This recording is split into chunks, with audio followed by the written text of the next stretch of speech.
정치인과 연락한 적이 없다고 답변이 왔습니다. 그리고 이 그러니까 자리에서도 정치인의 범위가 지금 어느 정치인을 말씀하시는 건가요? 자, 정확하게 좀 말씀을 질문해 주시고 정치인의 범위가 답변할 기회를 주셔야지. 자, 정치인의 범위가 그러면 일방적으로 생각나는 하면은 사람이 있으세요? 네. 생각나는 네. 사람이 있어요? 국회의원하고 연락한 적 있습니까? 국회의원에게 접촉 시도한 적 있어요?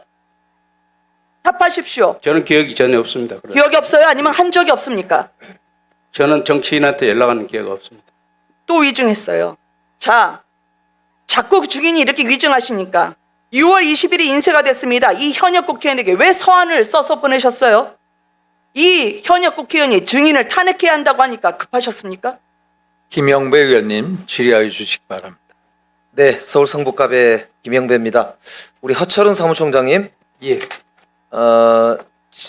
23년도 7월 달에 감사원에서요, 예. 선관위 우리 위원들에 대해서 회의 수당을 일괄 지급해가지고 각급 선관위 단위에서 직원들이 그걸 갖다 쓰고 여행 경비로도 지원받아 쓰고 그리고 이제 전별금도 받아 쓰고 이래가지고 문제가 있다. 그러니까 감사원에서 지적이 온 게 있죠. 예, 그때 그 의원님 의원님들이 그 직원들에게 전별금, 격려금 뭐 그런 걸로 지급해서 예. 자, 여기서 알겠습니다. 문제가 이런 겁니다. 국고금 관리법 위반인데요.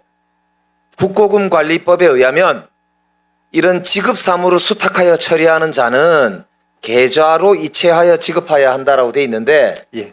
그거를 각 위원들한테 계좌로 지급을 안 하고 한 명한테 다 계좌로 지급하든지 현금으로 주든지 줘가지고 총무위원한테 몰아줘가지고 그 돈을 모아서 썼다 이거예요. 그러면서 어떤 직원들한테는 해외 경비를 줬는데 그게 전국적으로 1,100만 원 이상이 됐다. 그 다음에 경력금 회식비 이런 게 한 500몇만 원 됐다. 전별금 수수한 게 1,400만 원 됐다. 이런 거죠. 그래서 국고금 관리법 위반이고 두 번째 청탁금지법 위반이다 이 말이에요. 이렇게 지적을 했거든요. 예. 선관위가 그런데 내부에서 이거를 징계 요구가 왔는데 어떻게 처리됐습니까? 24년 9월 10일 날 어떻게 처리하셨습니까? 불문 처리됐습니다. 불문. 이게 왜 불문이죠?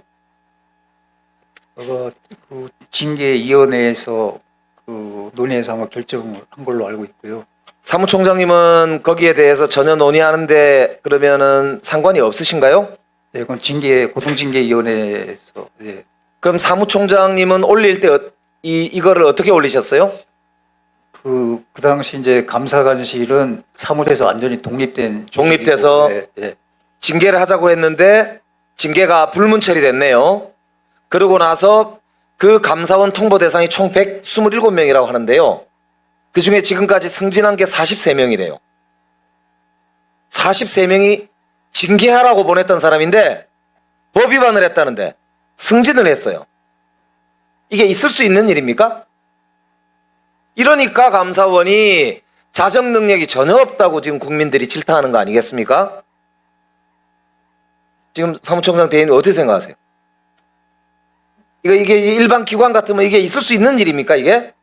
저도 성북구청장도 해보고 청와대도 있어봤지만 이런 경우는 처음 봐요. 어떻게 이런 일이 있을 수가 있습니까? 어떻게 생각하세요?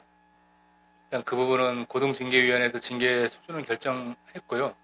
관련해서 과태료 부과 재판 통보를 법원에다 해서 지금 일부는 진행이 됐고 지금 현재도 진행 중인 것으로. 그러니까 이게 과태료 통보만 그냥 불문으로 붙이고 과태료 통보만 하고 아무 일 없었다는 듯이 승진한 거 아닙니까?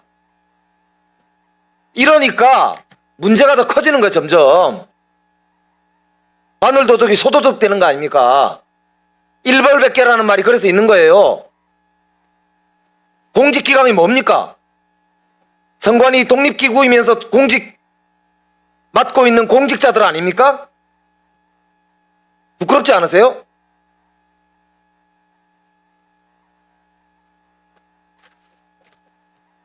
이래서 감사기구가 독립적으로 필요하다고 보는데요. 그런 면에서 보면은 지금 저도 그 법을 설계를 하고 있는데 감사위원들이 지금 보니까 규칙에 의하면은 선관위가 추천하는 사람들도 있고 그렇더라고요. 이거를 저는 전원 국회가 추천하거나 아니면 독립적인 사람 인사들이 추천하는 것으로 해야 된다고 생각하는데 어떻게 생각하십니까? 네, 동의합니다. 좋습니다. 그렇게 설계해 보도록 하겠습니다. 행안부 장관님 하나 여쭤보겠습니다. 지금 일반 공무원들 이렇게 그 선관위 공무원들 말고요.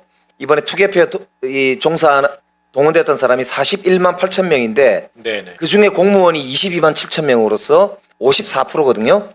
그 중에 국가 공무원이 몇 프로냐?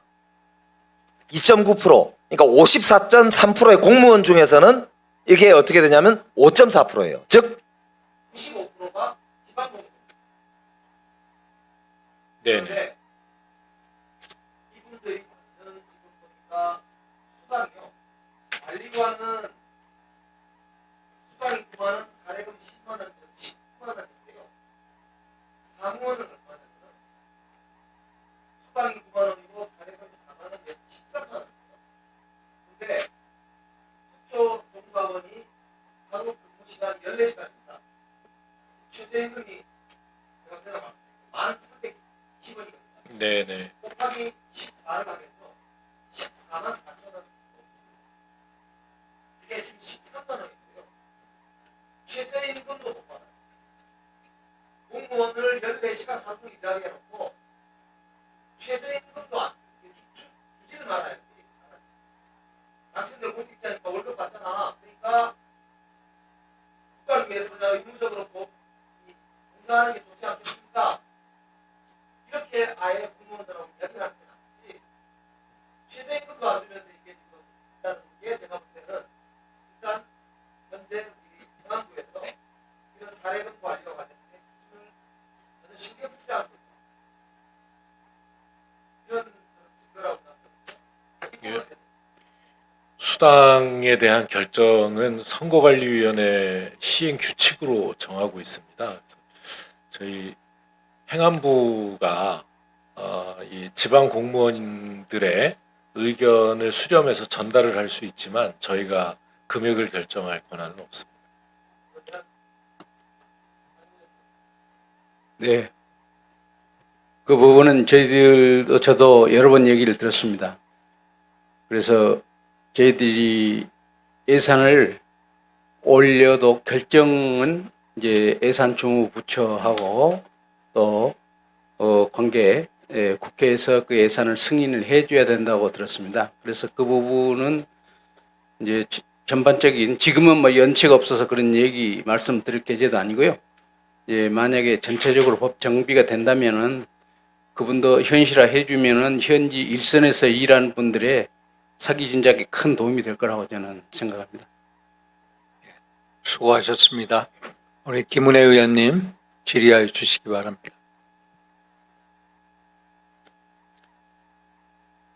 위철한 증인은 사퇴를 안 하는 이유가 국민을 위해서인 것처럼 말하고 있지만 실은 수사와 특검으로부터 선관위를 방탄용으로 두기 위함이라고 국민들이 보고 있습니다. 그 이유를 말씀드리겠습니다. 증인은 진상규명위원회 조사 대상이었죠? 답하십시오. 안 들립니다. 마이크 대고 얘기하세요. 네, 문답서도 받았습니다. 그런데 조사 주체인 진상규명위원회가 출범도 하기 이틀 전에 조사 계획과 일정을 보고받습니다. 잘못된 일이라고 보시죠? 답변 안 하시면 인정하는 걸로 하겠습니다. 피의자가 신문조서 질의를 미리 보는 것과 다름이 없기 때문이죠. 자, 6월 19일 진상규명위 결과가 발표가 됩니다.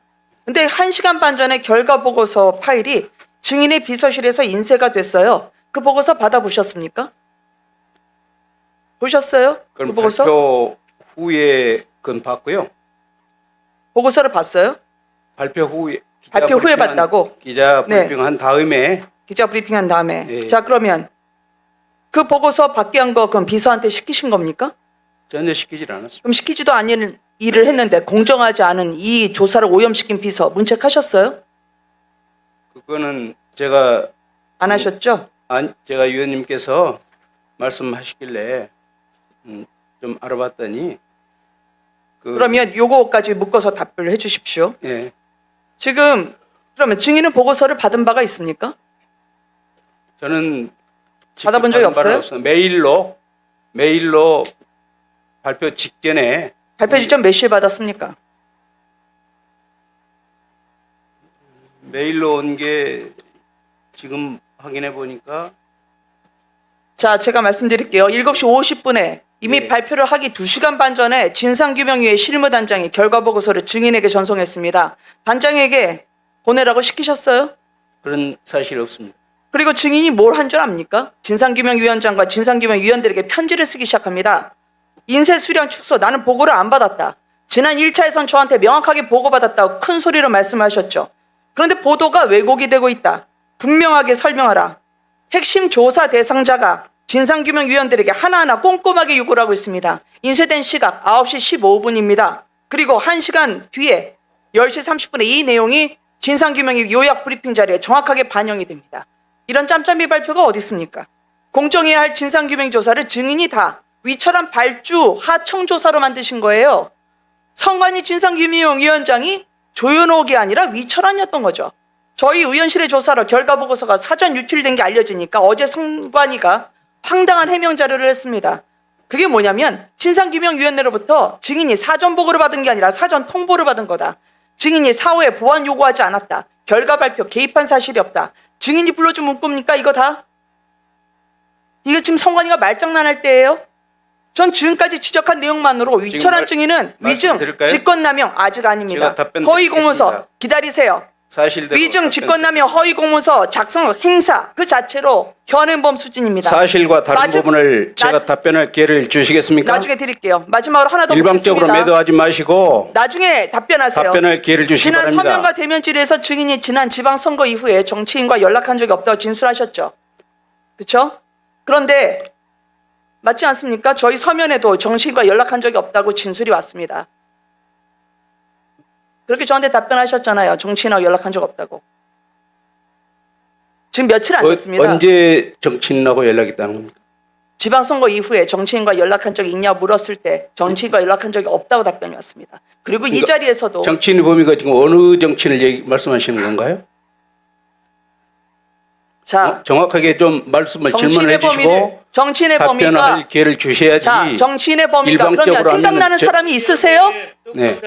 생각나는 사람이 있어요? 국회의원하고 연락한 적 있습니까? 국회의원에게 접촉 시도한 적 있어요? 답하십시오. 저는 기억이 전혀 없습니다. 그래서 기억이 없어요? 아니면 한 적이 없습니까? 저는 정치인한테 연락하는 기회가 없습니다. 또 위증했어요. 자, 자꾸 증인이 이렇게 위증하시니까 6월 20일에 인쇄가 됐습니다. 이 현역 국회의원에게 왜 서한을 써서 보내셨어요? 이 현역 국회의원이 증인을 탄핵해야 한다고 하니까 급하셨습니까? 저는 자꾸 거짓말 하시는데 국민들이 온종일 나라 걱정합니다. 근데 증인은 안전한 선화 증인 걱정, 증인 생각이에요. 지금 국민들은 내 아들들이, 내 딸들이 참정권 행사 못할까봐 나라 걱정을 하는데 증인 구제밖에 지금 생각이 없어요. 조현옥 위원장님 나와주십시오. 자, 위원장님. 지금 조현옥 위원장님 몰래 상임위원에게, 사무총장에게 결과보고서가 2시간 반 전에 전송이 됐습니다. 이에 대해서 어떻게 생각하십니까? 아까 말씀드렸듯이 저는 어제 기사를 보고 처음 알았고 제가 먼저 화를 냈습니다. 어떻게 내가 전혀 모르는 이 기자들한테 보고할 내용이 사전 유출됐냐고 제가 오히려 따졌습니다. 누가 이 일을 했냐고.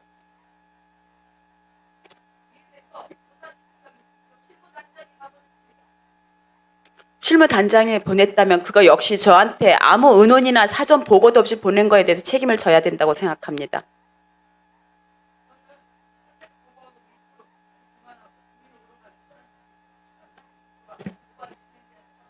아니, 의원님, 지금 말씀하신 부분을 해명할 기회를 주셔야지 일방적으로 말씀을 하시고 사실과 다른 부분을 그러시면 아무리 의원님이라고 하시더라도 그것은 안 됩니다.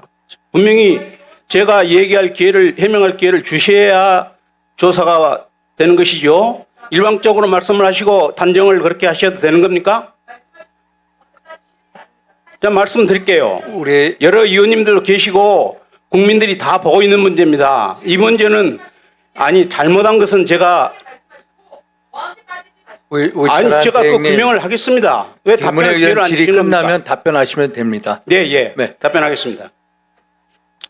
우선 진상규명위원회 관련해서는 저는 지금까지도 메일을 제 앞으로 온 것은 여러 번 일도 없고 받은 사실도 없습니다. 그런데 지금 그 직원들한테 확인해 보니까 저희 비서관, 사무차장, 비서관, 기획조정실장, 기획국장한테 실무 지원 단장이 메일을 이제 곧 발표를 하게 되니까 전체적으로 이제 사실 결과를 우리가 위촉한 분이니까 통보한다 이런 식으로 해서 했는데 사실은 우리 비서관이 7시